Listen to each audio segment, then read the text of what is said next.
In the world of politics and law, appearances mean everything.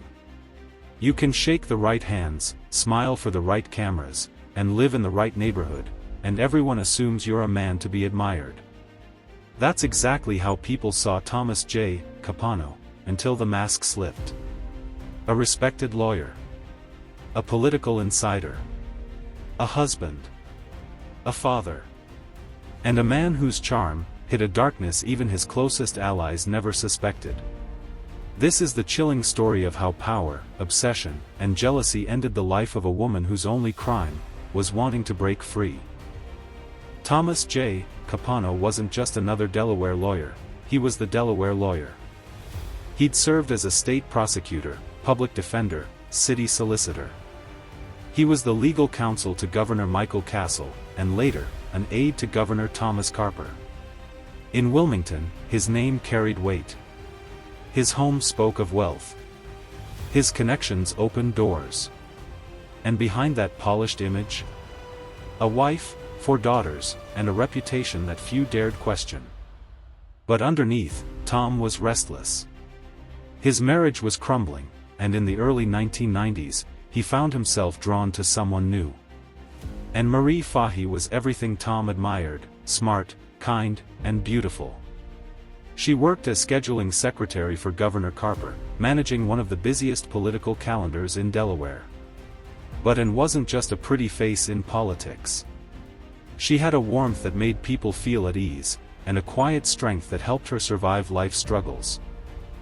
When Tom and Anne met, sparks flew. She was 28, he was 47. And despite their age difference, the two began a secret relationship that lasted for years. But it wasn't just Tom's heart she held. Tom had other women, other affairs, and a dangerous belief that he could control everyone in his orbit. At first, Anne kept their romance hidden. But over time, she began to see a side of Tom she couldn't ignore: jealous, possessive, controlling. In her private diary, she didn't hold back. She called Tom a controlling, manipulative, insecure, jealous maniac. And wanted out. And when she started seeing another man, she didn't dare tell Tom. But secrets have a way of surfacing. June 27, 1996. A warm summer evening in Philadelphia. Tom invited Anne to dinner, claiming he wanted to talk things through. Witnesses saw them laughing, eating, looking like a couple at peace. But that was the last time anyone saw Anne alive. When she failed to show up for family events that weekend, alarms went off. On June 29, her family reported her missing. Investigators entered her apartment and found her diary, the pages spelling out months of tension, fear, and attempts to break free.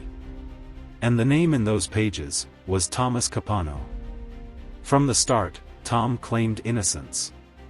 He said they'd parted on good terms that night. But the FBI wasn't convinced. They brought every resource they had: surveillance, email seizures, gun record checks, financial analysis, even landfill searches. Inside Tom's home, they found bloodstains on a radiator cover and woodwork. DNA proved it was Anne's. The walls of Tom's perfect life were closing in. The break came when investigators turned to Tom's brothers, Jerry and Louis. Jerry was arrested on unrelated charges, and the pressure worked. He confessed. What he described was chilling. After Anne's murder, Tom stuffed her body into a large fishing cooler. The next day, he and Jerry took a boat 70 miles into the Atlantic. They tried to sink the cooler, shooting it full of holes, but it floated stubbornly. So Tom did something even colder. He wrapped 2 heavy anchors around Anne's body, and dropped her into the dark water. She was never seen again. The cooler, however, washed ashore, ending up in the hands of unsuspecting fishermen. A year later, after the case hit the news, they came forward. That cooler became the smoking gun. Tom was arrested in November 1997, just as investigators feared he might flee the country. In court, the evidence was damning: the diary, the blood, the cooler, the brothers' testimony. One of Tom's other lovers revealed he'd made her buy him a gun weeks before Anne's death. Tom's defense? He claimed the shooting was an accident, that his lover tried to kill herself, and in the struggle, and was shot. The jury didn't buy it. On January 17, 1999, Thomas J. Capano was found guilty of murder. Initially sentenced to death, his punishment was later reduced to life in prison without parole. In 2011, prison guards found Tom Capano dead in his cell. The cause was ruled suicide. And Marie Fahy's body was never recovered. Today, her story stands as a haunting reminder that no amount of power, influence, or charm can hide the truth forever. In the end, Tom Capano didn't just lose his career, his freedom, or his life. He lost the one thing he thought he could control, the woman who dared to walk away.